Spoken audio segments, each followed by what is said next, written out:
I'd seen on YouTube that you could soundproof your own car, and it's been on my mind for some time as the Aygo essentially has no sound installation at all, or if there is, it's very minimal. And after having a further look around the Aygo, I'd identified my starting points as under the bonnet and as much of the car boot as I can get away with. One of my main goals with soundproofing the Aygo, obviously apart from making it a quiet ride, was to make sure that if anyone bought it, they'd never know that it had been soundproofed. I wanted the car to be as original looking as possible, so keeping it neat and hidden was a must. And I'm also not going to go overboard and install like 3 or 4 layers. I'm just going to install sound deadening adhesive mats, as the car struggles with steep inclines anyway, so I don't want to add too much weight to it. The sound deadening material I went with is from a company called Kilmat, and I bought their 50mm thick 25 square feet box costing £43. Along with that, I also bought some rollers to actually apply the sound deadening foam from Worth Planet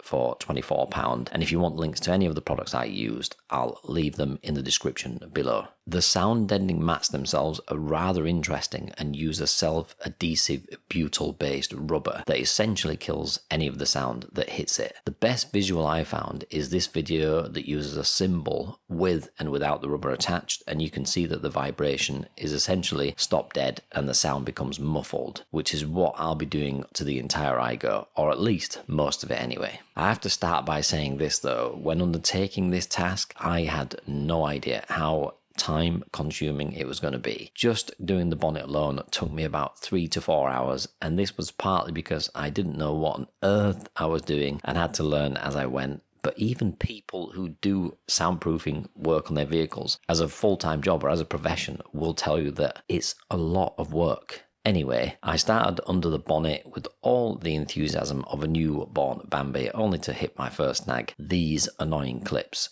I initially thought the clips were like buttons that I could just pull out, but they rather annoyingly have hooks on them to stop them from being pulled out. I went looking for ways to solve this, and the best way is to essentially squeeze the stem so that it gets rid of the hook, and you can do this with some pliers and then pull them out. But with the gap being so tight, it's a real challenge. In the end, the pliers loosened the clips enough for them to just pull out. I could just pull them out by hand. You have to be careful though, as I have snapped one, so I decided just to take the clips out at both ends, which gave me access to under the foam and was good enough to apply the sound deadening mats.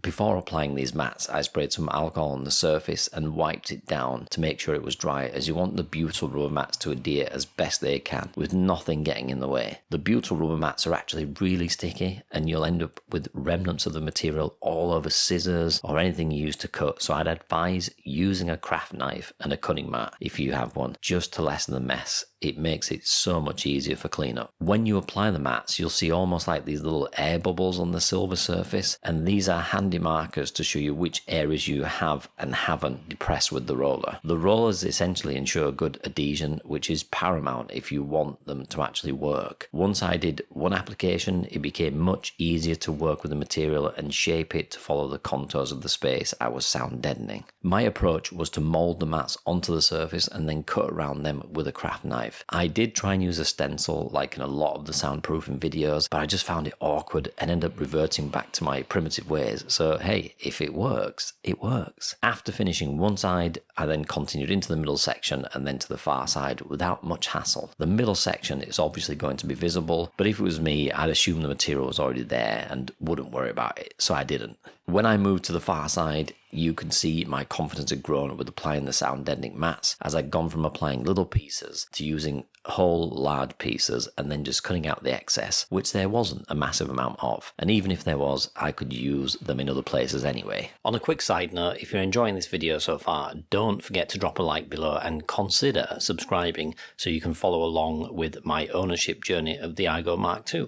After clearing the boot out, I removed the holder that contains the emergency equipment for the Aygo. I just need a flat head screwdriver to unscrew the holder from the bottom of the boot, and it just came away really easily. Once that's removed and put to one side, the base did need a real good clean. It was full of like old spiders and loads of junk, so I used a vacuum to vacuum the larger bits out and then used some wet wipes to make sure all the dirt had been lifted off the surface and let it dry before I got to work laying the first piece of sound dampening material. As I started applying the first layer, and you may have spotted this before I did, but I made a rookie mistake by not wearing gloves.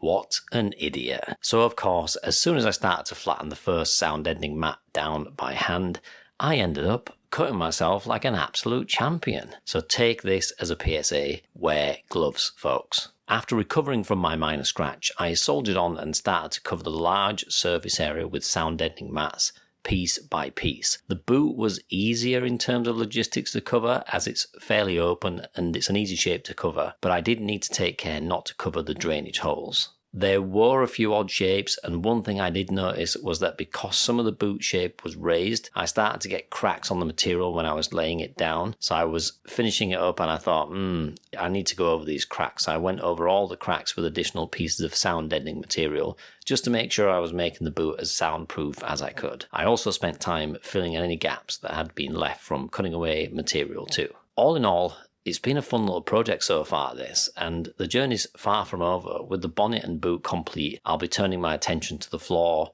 wheel arches and door cards going forward. But it's still worth asking at this point, is it worth it? Well, it's a little early to tell, but I can definitely hear less road noise coming from the areas I have soundproofed. And if you want to know how noisy the Aygo is originally, as well as the mods I've done so far, these videos are here, and I'll see you there.